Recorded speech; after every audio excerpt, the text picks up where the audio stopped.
MP board कक्षा 9वीं के विद्यार्थियों को सामाजिक विज्ञान के प्रश्न बैंक के प्रश्नों को उत्तर बताने वाला हूँ। तो अभी मैं आप लोगों को बताने वाला हूँ अध्याय 5 को बताने वाला हूँ, क्योंकि 1 से लेकर अध्याय 4 तक के वीडियो मैंने पहले ही बना दिया है। तो चलो अध्याय 5 को देखते हैं, और इसमें जितने भी प्रश्न हैं वो सारे के सारे मोस्ट आईएमपी है, क्योंकि यहीं से अर्धवार्षिक और वार्षिक पेपर में प्रश्न देखने को आपको मिलेगा। तो आपको नजरअंदाज नहीं करना है, आपको अच्छे से पढ़ाई करना है। तो जो मैं बता रहा हूँ वो सारे प्रश्नों का उत्तर मैं आपको दे रहा हूँ, और साथ ही साथ आपको यहाँ से पढ़ाई करना ही है। तो चलो मैं दिखा देता हूँ। वनस्पति तथा वन्य प्राणियों की विविधता को प्रभावित करने वाले कारकों में निम्न में से कौन सा कारक अन्य 3 कारकों से भिन्न है? उत्तर क्या लेना है? बादलों से घिरा असमान आ जाएगा।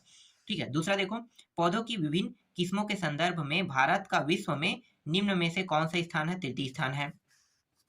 भारत के किस राज्य में वनों का क्षेत्रफल सर्वाधिक है? तो दिल्ली।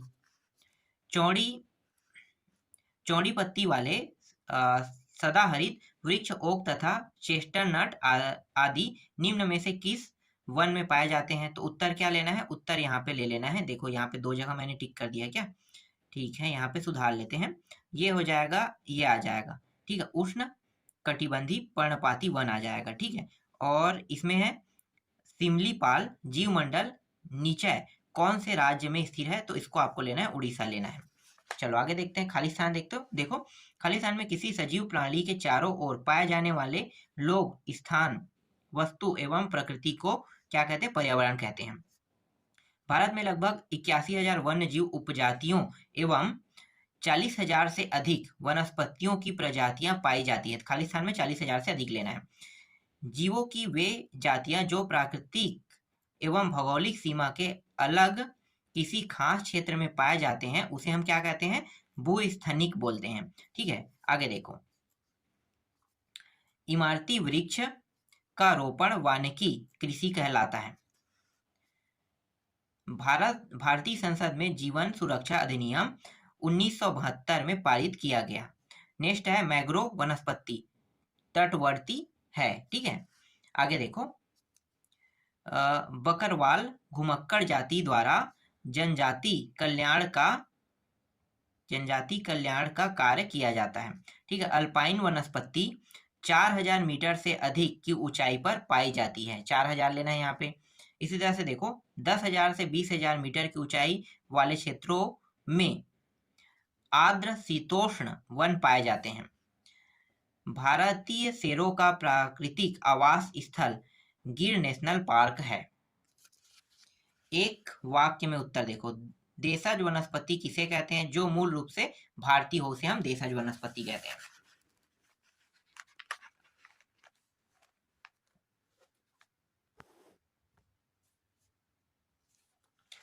किस राज्य में वनों का क्षेत्रफल सबसे अधिक है? एमपी। 2011, एमपी मतलब मध्य प्रदेश, 2011 की रिपोर्ट के अनुसार भारत में वनों का कुल क्षेत्रफल भारत के क्षेत्रफल का कितना है? तो 69,000 6,92,027 किलोमीटर लेना है। ठीक है, 6,92,027 किलोमीटर। कटीले वनों की वनस्पति के नाम लिखो। बबूल। या कहाँ पाया जाता है? तो नेपाल और भारत के उत्तरी क्षेत्रों में। मैन्योज क्या है? जहां ज्वार भाटा आता है उसे मैन्योज कहते हैं। कटीले वन भारत के किस भाग में पाए जाते हैं? तो राजस्थान। 8वां है सैगोन वृक्ष किस प्रकार के वनों में मिलते हैं? तो किस प्रकार के वनों में मिलते हैं? तो देखो इसका उत्तर दिखाता हूं मैं। शुष्क सागवान के वनों में पाया जाता है। ठीक है, आगे देखो। इसके बाद है पर्णपाती वनों की मुख्य विशेषताएं क्या है? तो इसकी मुख्य विशेषता देख लेते हैं। पर्णपाती वनों में वृक्ष तापमान और जलवायु के आधार पर प्रतिवर्ष अपने पत्ते खो देते हैं। ये इसकी क्या है? विशेषताएं हैं। 10वां प्रश्न देखो, आर्थिक रूप से महत्वपूर्ण वन कौन से हैं? तो उत्तर क्या लिखना है? यहाँ पे उत्तर लिखना है, महत्वपूर्ण वन वे है जहाँ चंदन के वृक्ष, लाख, कुनैन, गोंद आदि के महत्वपूर्ण वृक्ष पाए जाते हैं। ठीक है, सत्य असत्य देख लेते हैं। पहला प्रश्न देखो, वह वनस्पति जो मनुष्य की सहायता के बिना अपने आप पैदा होती है और लंबे समय तक किसी हस्तक्षेप के उगती है उसे अक्षय वनस्पति कहते हैं। सत्य है। दूसरा है, आज का वनस्पति पर प्रत्यय प्रभाव पड़ता है। यही कारण है कि पर्वत, पठार, मैदान एवं तटीय क्षेत्र की वनस्पतियों में विविधता पाई जाती। सत्य है। तीसरा देखो, भारत में उष्णकटिबंधीय सदाबहार वन पश्चिमी घाट के पश्चिमी छालों पर पाए जाते हैं, यह सत्य है। 200 सेंटीमीटर से अधिक वार्षिक वर्षा वाले क्षेत्र में उष्णकटिबंधीय सदाबहार वन पाए जाते हैं, ये सत्य है। चंदन, आंवला, महुआ, सैगोन, बांस आदि प्रजातियों के साथ ऊंची कटिबंधीय सदाबहार वनों में पाए जाते हैं, ये सत्य है। जंगली गधे राजस्थान के कच्छ के रण में पाए जाते हैं, यह सत्य है। भारतीय जीव सुरक्षा अधिनियम 1972 में लागू किया गया था, यह सत्य है। सुंदरवन में रॉयल बंगाल टाइगर पाया जाता है, यह सत्य है। तिब्बत में पाए जाने वाले गधे को कियांग कहा जाता है, ये सत्य है। काजीरंगा नेशनल पार्क राजस्थान में, यह असत्य है।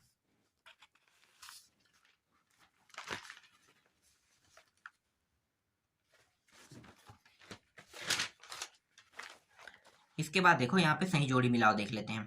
तो देखो सदाबहार वन को आपको किस में लेना है, सदाबहार वन मतलब सुंदरी वन जो है सदाबहार वन को कहते हैं। पर्णपाती वन को किस में लेना है, तो ये जो साल है ना ये पर्णपाती वन है। तटी वन को आपको किस में लेना है, यहाँ पे द में लेना है, तो द क्या है, सिंकोना है। हिमालयी वन को आपको लेना है, यहाँ पे देवदार में लेना है।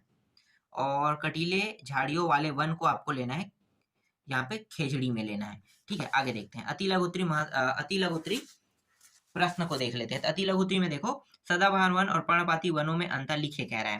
तो यहाँ पे मैं आपको अंतर दिखा देता हूँ। पहला देखो, उन क्षेत्रों में जहाँ 200 सेंटीमीटर से अधिक वर्षा होती है वहां सदाबहार वन पाए जाते हैं। पर्णपाती वन उन क्षेत्रों में जहाँ 75 से 200 सेंटीमीटर वर्षा होती है वहां उष्णकटिबंधीय पर्णपाती वन पाए जाते हैं। इन वनों में पतझड़ नहीं होती है, ये सदा रहित वन होते हैं। इन वनों के वृक्ष शुष्क ऋतु में अपना पत्तियां गिरा देते हैं। पर ठीक है, आगे देखो, ये सघन वन है, यहाँ वृक्षों की ऊंचाई 60 मीटर तक होती है। ये विरल वन है, इनकी ऊंचाई 30 से 45 मीटर तक की होती है। ठीक है, आगे और देखने की जरूरत नहीं है, 2 नंबर की प्रश्न आएगा यहाँ पे। ठीक है, आगे देखते हैं। इसके बाद देखो, भारत में बहुत संख्या में जीव और पादप प्रजाति संकटग्रस्त है। एक पादप व एक जीव प्रजाति का उदाहरण सहित कारण लिखिए। तो उत्तर क्या लिखोगे, तो देखो, खाल चिकित्सा उद्देश्य और वस्त्र आदि के लिए जंतुओं का वध कर दिया जाता है।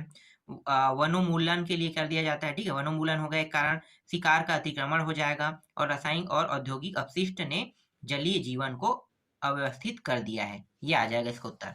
आगे देखो, आगे क्या लिखा है इसमें और टॉपिक है, जैसे कि भारत में, सॉरी ये तीसरा प्रश्न है क्या, भारत में बहुत संख्या में पादप प्रजाति निम्नलिखित कारणों को संकटग्रस्त, हाँ तो इसके अंदर में और है नगरीय विकास आदि के क्षेत्र आदि के लिए जंगलों की कटाई, सड़क, बांध निर्माण, ये बांध निर्माण हो गया, बांध निर्माण आदि के लिए पेड़ों की कटाई होगा। ठीक है, ये बांध, ये ध है। जीवमंडल निचय से क्या अभिप्राय है, कोई 2 उदाहरण दीजिए। उत्तर क्या लिखोगे, 2 उदाहरण देख लेते हैं, एक नंदा देवी और नीलगिरी। ठीक है, दोनों उदाहरण को देख लेते हैं, ये रहा नंदा देवी और एक नीलगिरी। नंदा देवी उत्तरांचल में है और नीलगिरी जो है केरल, कर्नाटक, तमिलनाडु, तीनों का संगम स्थान है। सर्पगंधा, अर्जुन, नीम तथा तुलसी के एक एक औषधि के गुण बताइए। मतलब सर्पगंधा जो है ये क्या काम करता है, जड़ का चूर्ण पेट के लिए काफी लाभदायक होता है। यहाँ पे जो अर्जुन है, अर्जुन जो है इसकी छाल पेट साफ करती है और इसकी तासीर ठंडी होती है। नीम की लकड़ी से दांत व मसूड़े मजबूत होते हैं। तुलसी से सर्दी खांसी में उपयोग किया जाता है। ठीक है, और भारत में कोई 2 जीवमंडल निचय क्षेत्रों के नाम लिखिए कह रहा है। तो ये प्रश्न जो है ये हमने 30वें में देखा है ना, तो नंदा देवी, नीलगिरी वही आ गई इसका उत्तर। चलो आगे देखते हैं। मध्य प्रदेश में पाए जाने वाले वन्य प्राणियों के नाम लिखिए। तो सांभर, चीतल, नीलगिरी, कृष्ण मृग, लंगूर, जंगली सुअर से ही खरगोश है। सदाबहार वन और पर्णपाती वनों में अंतर लिखे। तो ये इसका उत्तर आपको पहला में मिल जाएगा। ठीक है, ये मैंने पहले ही बता दिया है, दोनों में अंतर। कटीले वनों की वनस्पतियों के नाम लिखे। तो जैसे बबूल है, खजूर है, यूफारबिया है और कैक्टस है। अल्पाइन वनस्पति भारत में कहाँ पाई जाती है, तो हिमालय प्रदेशों में पाई जाती है। हिमालयी वनों की विशेषताएं लिखे। तो उत्तर मैं दिखा देता हूँ, हिमालयी वनों की विशेषता। तो देख लो भाई, यहाँ पे इसका उत्तर है, ये थोड़ा सा बड़ा है। ठीक है, 3 नंबर वाला प्रश्न के लायक है। ठीक है, आगे दिखाता हूँ। उष्णकटिबंधीय सदाबहार दो विशेषताएं। उष्णकटिबंधीय देखो, आर्द्र उष्णकटिबंधीय सदाबहार वन, तो इसके उत्तर में आपको ये लिखना है। ठीक है, और आर्द्र उष्णकटिबंधीय अर्ध सदाबहार वन को दिखाता हूँ अब मैं आपको।